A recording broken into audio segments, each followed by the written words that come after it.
Hello, everyone. Here we are.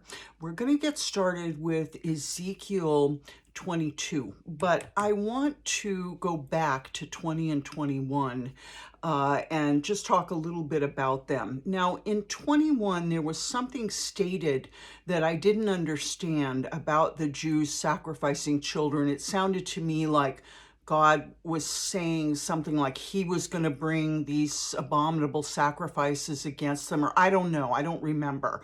But when I looked at Pastor Guzik's Enduring Word, he goes by a little bit of an older interpretation of the scripture, so I didn't recognize the passage. So I'm sorry for that, but I think we get the point. Ezekiel 20 was about Israel sacrificing children and the Lord bringing punishment against them. 21 had a couple of interesting things in it that I was able to parse out from Enduring Word. One of them, first of all, if you remember, the chapter was about the sword, swing to the left, swing to the right. I mean, it was almost just like really hard to listen to because it was about that literal sword coming in judgment against Israel. That chapter is often called the Song of the Sword or the Prophecy of the Sword. And we're asked to remember that these people were very, very callous in that they sacrificed their children in fire. Okay, now these children didn't have to be infants, okay? They could have been 8 years old. It was the firstborn child on a sacrifice day, okay? Either way, they were a very callous people, and so the Lord talks about the sword of judgment quite literally to them so that they'll get the point that they're going to get punished, okay? And unfortunately, righteous people get punished with the wicked when it's something on earth, okay? Now, when it comes to the last trump, when the judgment happens, the righteous will not be punished with the wicked. But on earth, unfortunately, righteous people get punished along with wicked people. And I think you could say we see that happening right now in America. There are millions of good people here who are enduring something that even the Democrats know is hideous. And what that is Joe Biden behaving like a tyrant, okay, and putting a lot of yokes on us. And all right, so there was another thing in Ezekiel 21 where he was talking about Nebuchadnezzar stopping at a fork in the road and deciding whether to go attack Judah first or go to, I believe it was the Amorite town, and I can't Rama. I'm not sure. Don't quote me. And it talked about he was doing divination with his arrows. And one thing said he was looking at the liver. Now, what that means, this is an old pagan practice. The Druids used it. They did it with entrails of an animal. They would burn the animal and then they would look at the pattern of the guts of the animal to get a prophecy. But here we are, they would slaughter an animal and they would look at the lobes of the liver, they'd look at the color, they'd look at those sections of them, and they would get a direction from that. And apparently in that time period, there was even a science about that particular form of divination. It was highly regarded. So that's what that meant. The last thing I want to bring up is it said that the sword was going to have no regard for the scepter of the sun, and it was S-O-N, and I had said, well, wait a minute, what is that about? Well, apparently it's a reference to Zedekiah, and there's a further statement that says, take off your turban, take off your crown. Once again, a reference to Zedekiah, okay? So there's that. So let's get going with Ezekiel 22 and pick it up from there. The word of the Lord came to me, and we remember that's Ezekiel. Now, I want you guys to stick with me through this. If it's starting to feel redundant to you, I want you to pick up on the wording the Lord is using. I want you to get to know your God through this, and I want you to stick with me, plain and simple, because as I put a post up on my Facebook today, there is no unnecessary scripture. It all means something. So pull stuff out of this, okay, and stick with me. All right. Judgment on Jerusalem's sins. The word of the Lord came to me, Ezekiel. Son of man, will you judge her? Will you judge this city of bloodshed? then confront her with all her detestable practices and say, this is what the sovereign Lord says. And it's funny because kids often attack their parents, or at least I got attacked a lot by my kids, you're just giving a sermon or you're giving a rant or whatever. Well, that's what God's doing. He's definitely giving a sermon, and it's definitely a big rant. I mean, if we want to be so disrespectful and call it a rant, okay, let's just call it a sermon. This is a sermon to Israel, okay? And I've given plenty of sermons to my kids, believe me. All right. This is what the sovereign Lord says. You city that brings on herself doom by shedding blood in her midst and defiles herself by making idols. Now, it's clear the Lord's furious over the sacrifice of children. You've become guilty because of the blood you've shed and have become defiled by the idols you've made. You've brought your days to a close. Now, let's remember, those idols are the ones that are commanding that they go ahead and sacrifice their children. It's that type of worship that demands that kind of thing. Depending on whichever pagan idols they're worshiping, there's a system behind each one. And obviously there were some that demanded the shed blood of the children. And so they were not only bowing down, but they were following whatever system that idol was part of, okay, which included the sacrifice of children. So therefore God called them callous. All right, so they've earned this. It's like almost life for a life. You take the lives of your children, God is putting an end to you. Oh, happy sword, or whatever it said in the last chapter. You have brought your days to a close, and the end of your years has come. Therefore, I'll make you an object of scorn to the nations and a laughingstock in all the countries. Those who are near and those who are far will mock you, you infamous city full of turmoil. See how each of the princes of Israel who are in you uses his power to shed blood. In you, they've treated father and mother with contempt. In you, they've oppressed the foreigner, mistreated the fatherless and the widow. You've despised my holy things and desecrated my Sabbaths. Now, the Lord really has a thing for widows and orphans, because especially in those days, a widow would have no means of support. So generally, the congregation in the temple took care of the widows and the fatherless, okay? And I will tell you, in my own life, I've always represented the widow, and I've always had a fatherless child with me, okay? Not only did the father of my daughter die from a drug overdose many years after he and I had separated, maybe 10 years later, but I lost a couple of others too. And I do feel that the Lord once said to me that I've had 3 husbands, and he gave me the names, and I said, yes, I agree, okay? All of them are dead. All right, so I definitely represent a widow. Now, the first one, Gabby's father, was a common law marriage. So that could actually be said to be have made me a widow. But also, my daughter was fatherless, and so was my granddaughter, okay?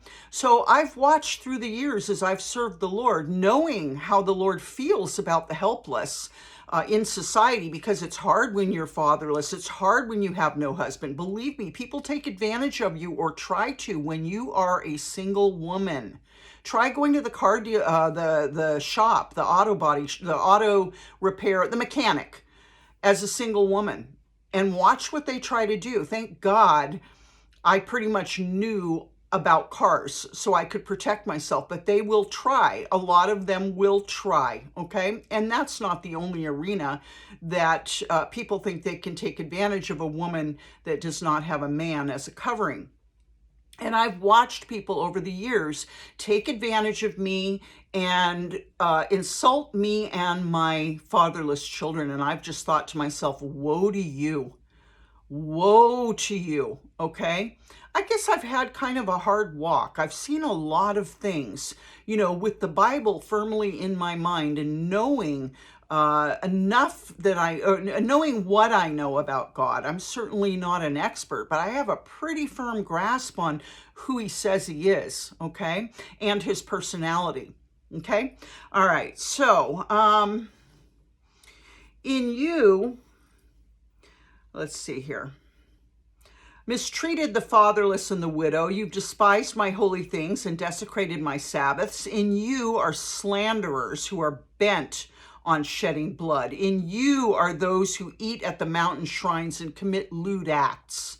So they might have been having sex around the shrines too, which is very common. Even in the temples, if you remember, there were shrine prostitutes, but also in any kind of Satanism, which I don't think that's what they were calling it, but usually sex is invoked in their rituals, which is very strange.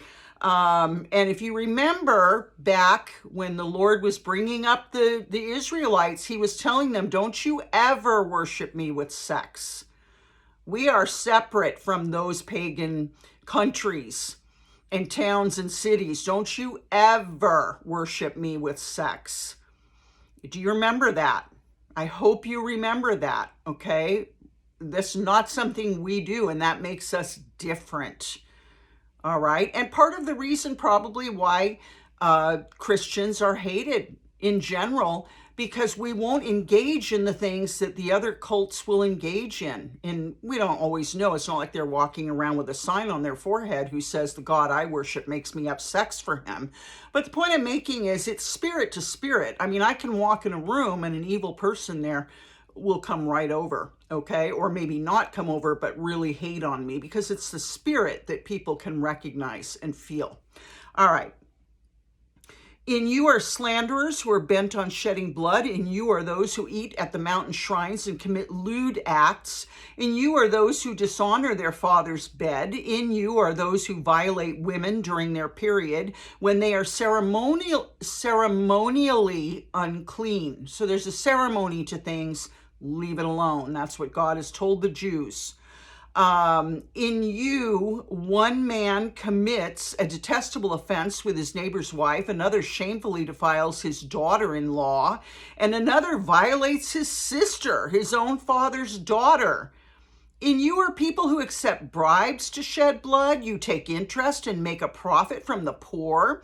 You extort unjust gain from your neighbors.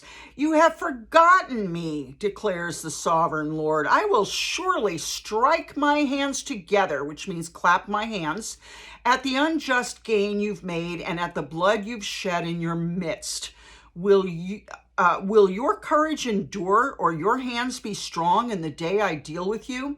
And I want to bring up one other thing. There is a saying called their knees are, in older texts where it's not parsed out as clearly, like an enduring word. The statement was, they'll be terrified. Their knees will be weak as water. That's a phrase for peeing on yourself, okay? Now, the version we're reading is just plain English, where it says they will have urine on their legs. In other words, they'll lose control of their bladder, which is what having a knee weak as water, knees weak as water, means losing control of your bladder, okay? Just so you know. All right. The Lord, I, the Lord, have spoken, and I'll do it. I'll disperse you among the nations and scatter you through the countries, and I'll put an end to your uncleanness. When you have been defiled in the eyes of the nations, you will know that I am the Lord. When the word of the Lord came to me, then the word of the Lord came to me, Son of man, the people of Israel have become dross to me. That just means a waste, like the scum on the top of a pond. Dross would be like if you're melting metals. Dross is the metal you're not going to use. All of them are the copper, tin, iron, and lead left inside a furnace. They are but the dross of silver. Therefore, this is what the sovereign Lord says. Because you have all become dross, I will gather you into Jerusalem. As silver, copper, iron, and lead and tin are gathered into a furnace to be melted with a fiery blast, so will I gather you in my anger and my wrath and put you inside the city and melt you. Ouch. I will gather you, I'll blow on you with my fiery wrath, and you'll be melted inside her. As silver is melted in a furnace, so you'll be melted inside her, and you'll know that I, the Lord, have poured out my wrath on you. Again, the word of the Lord came to me. Son of man, say to the land, you are a land that has not been cleansed or rained on in the day of wrath. There is a conspiracy of her princes within her, like a roaring lion tearing its prey. They devour people, take treasures and precious things, and make many widows within her, meaning they kill enough husbands to make many women widows. Her priests do violence to my law and profane my holy things. They don't distinguish between the holy and the common. They teach that there is no difference between the unclean and the clean. Now, that would be a very dangerous teaching, okay? One thing I love about the Catholic Church is you really see the difference between the holy and the common, because when you go into the Catholic Church, it's generally filled with gold and silver and beautiful stained glass, etc., etc., and it gives you that feeling of holiness. There is a difference between holy things and common things. Don't ever cheapen God down to the level of just plain commonality, because it's not who he is, okay? It doesn't mean you have to get dressed in a suit just to walk into a church. It just means, come on, there's a difference, all right? So let's notice it. They teach that there's no difference between the unclean and the clean, and they shut their eyes to the keeping of my Sabbaths, so that I am profaned among them. Her officials within her are like wolves tearing their prey. They shed blood and kill people to make unjust gain. Her prophets whitewash these deeds for them by false visions and lying divinations. So the prophets say, yep, that's right. That's how it's supposed to go. They say, this is what the sovereign Lord says, when the Lord has not spoken. The people of the land practice extortion and commit robbery. They oppress the poor and the needy and mistreat the foreigner, denying them justice. And that is about aliens, okay? That is about immigrants, all right? I looked for someone among them who would build up the wall and stand before me in the gap on behalf of the land, so I would not have to destroy it, but I found no one. So I'll pour out my wrath on them and consume them with my fire and anger, bringing down on their own heads all they've done, declares the sovereign Lord. Okay, and standing in the gap is a term we use in prayer.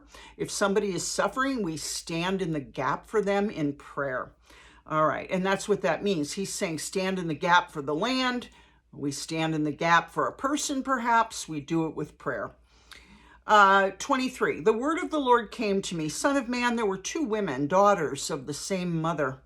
They became prostitutes in Egypt, engaging in prostitution from their youth. In that land, their breasts were fondled and their virgin bosoms caressed. The older was named Aholah, and her sister was Aholibah. They were mine and gave birth to sons and daughters. Aholah is Samaria, and Aholibah is Jerusalem. Aholah engaged in prostitution while she was still mine, and she lusted after her lovers, the Assyrians, warriors clothed in blue, governors and commanders, all of them handsome young men and mounted horsemen. She gave herself as a prostitute to all the elite of the Assyrians, the elite, and defiled herself with all the idols of everyone she lusted after. She didn't give up the prostitution she began in Egypt when during her youth men slept with her, caressed her virgin bosom, and poured out their lust on her. Ugh. Therefore I delivered her into the hands of her lovers, the Assyrians, for whom she lusted. They stripped her naked, took away her sons and daughters, and killed her with the sword. She became a byword among women, and punishment was inflicted on her. Her sister Aholibah saw this, yet in her lust and prostitution she was more depraved than her sister. She too lusted after the Assyrians, governors and commanders, warriors in full dress, mounted horsemen, all handsome young men. I saw that she too defiled herself. Both of them went the same way. But she carried her prostitution still further. She saw men portrayed on a wall, figures of Chaldeans portrayed in red with belts around their waists and flowing turbans on their heads. All of them looked like Babylonian chariot officers, natives of Chaldea. As soon as she saw them, she lusted after them and sent messengers to them in Chaldea. Then the Babylonians came to her to the bed of love, and in their lust they defiled her. After she'd been defiled by them, she turned away from them in disgust. When she carried on her prostitution openly and exposed her naked body, I turned away from her in disgust. when she carried on, just as I had turned away from her sister. Yet she became more and more promiscuous as she recalled the days of her youth when she was a prostitute in Egypt. There she lusted after her lovers, whose genitals were like those of donkeys and whose emission was like that of horses. This is pretty clear, okay? And we know that the emission is the ejaculate, okay? So this is very insulting in a sense, because it's like saying these people were just, he's comparing them to animals, okay? It's sort of spoken, I don't know if it's sarcasm, but it's not spoken kindly, okay? It's not a flattery like, ooh, big genitals, strong emission. No, that's not what's being said here. So you longed for the lewdness of your youth, when in Egypt your bosom was caressed and your young breasts fondled. Therefore, Aholabah, this is what the sovereign Lord says, I will stir up your lovers against you, those you turned away from in disgust, and I'll bring them against you from every side. The Babylonians and all the Chaldeans, the men of Pekod and Shoa and Koa, and all the Assyrians with them, handsome young men, all of them governors and commanders, chariot officers and men of high rank, all mounted on horses, they will come against you with weapons, chariots and wagons, and with a throng of people. They will take up positions against you on every side with large and small shields and with helmets. I will turn you over to them for punishment, and they'll punish you according to their standards. I'll direct my jealous anger against you. They'll deal with you in fury. They will cut off your noses and your ears, and those of you who are left will fall by the sword. They'll take away your sons and daughters, and those of you who are left will be consumed by fire.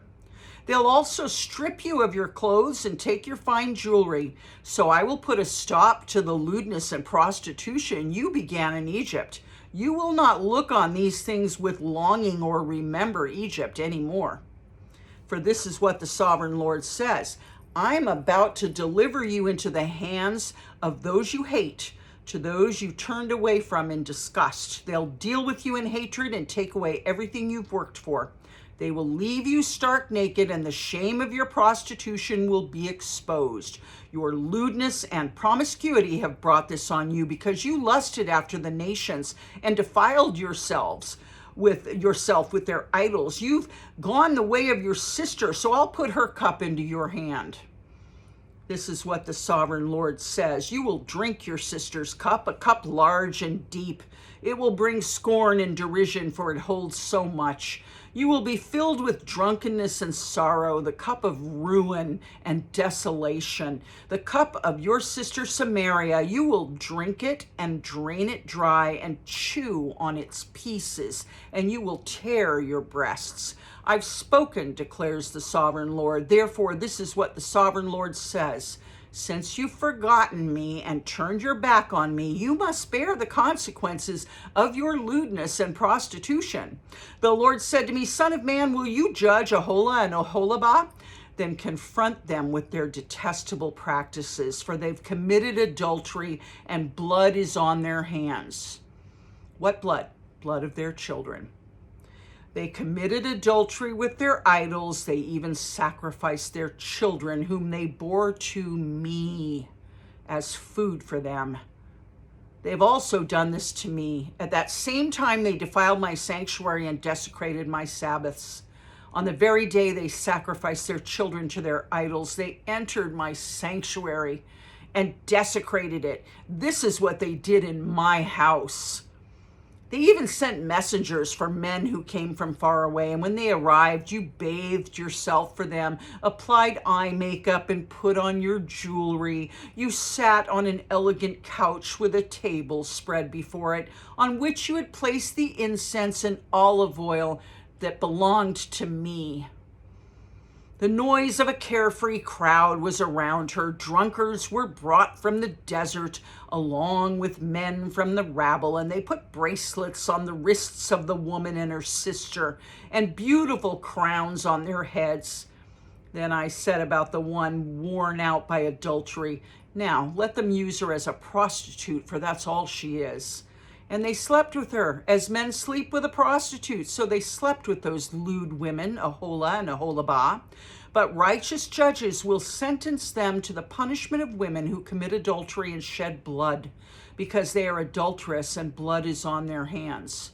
Now, I don't know what the punishment of women who commit adultery is, but that's pretty scary in my mind, okay? And it just shows you how ancient this is if he's referring to stoning adulterous women to death. This is what so I guess the Lord is saying, look, you're not going to get caught by them being an adulteress. You're going to get caught by me, and I'm going to put you to death. Because your adultery is against the Holy One of Israel, and you've killed children on top of it. So it's not just the adultery, it's the whole package. And the Lord's saying, you've earned it, that's it. So he's saying, not only is it because you're an adulterous woman, but because you bow down to idols, you act like a prostitute, because you've killed your children. And surely that is the bottom line to all of this. And blood is on their hands. This is what the sovereign Lord says. Bring a mob against them and give them over to terror and plunder. The mob will stone them and cut them down with their swords. They'll kill their sons and daughters and burn down their houses. So those must be the sons and daughters that weren't firstborn, that escaped being put in the fire. So I'll put an end to lewdness in the land, that all women may take warning and not imitate you. You will suffer the penalty for your lewdness and bear the consequences of your sin of idolatry. Then you will know that I am the sovereign Lord. Now, in ancient days, people weren't as free as we are now, and we understand that women have been oppressed, okay? We get that.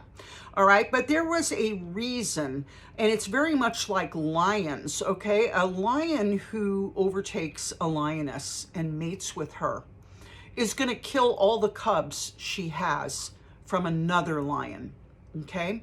And the whole deal with women in ancient times was men did not want women coming home impregnated by another man, okay? So there was a certain sanctity that was expected of women and a certain fidelity that was expected of women, okay? And when that wasn't kept, it was all the lewder, it was all the more lewd. Whereas today, we have a much different attitude about it. We have lots of types of maybe foolproof birth control. Women have earned a lot more rights. It doesn't mean that adultery is okay. It doesn't. You don't know how many true crime stories I've seen where adultery has led to murder. And just on the off chance that adultery could lead to murder, I would never do it. I'm going to knock on wood when I say that. I'm not married, so it's not an issue for me. But if I ever was to be married, that is a sin I want to stay away from. And I would hope that my husband would, because oftentimes in these stories I see, it's the husband, the woman that he's having the affair with, that demands the death of the wife. It's not always just the two of them together cooking it up. It's that the lover gets tired of waiting for the husband to divorce and starts to demand the murder of the wife. Okay, adultery is very dangerous. So when people say, well, adultery is not murder, well, no, it's not. But believe me, they're two sisters, and they run hand in hand. And just on the off chance, even if it was just like a 1% of people that commit adultery, which it probably is, commit murder, that's 1% too much. It's just 1% too much, okay? Now, because times have changed amongst us, doesn't mean that God is looking at it any differently. In his mind, women should stay sort of sacred, sanctified for their husbands. And I'm not saying that he's going to put us to death or stone us in the town square, but it's still sinful, and it is in the 10 Commandments, okay, that we are not to be committing adultery. It's just, it's betrayal, okay? And if you look at the furthest reach of betrayal, you see Judas Iscariot, all right? So, I don't know if you ever saw the movie with John Travolta, I believe it was called The General's Daughter. And there's a scene in it where James Woods says to John Travolta, or maybe John says to James Woods, what's worse than rape? And James Woods says, betrayal. Okay, I mean, betrayal is right against the heart. Okay, I love you very much. Tomorrow we'll pick it up at Ezekiel 24. Have a wonderful evening. I'm praying for you. Please pray for me. I'm going through a transition.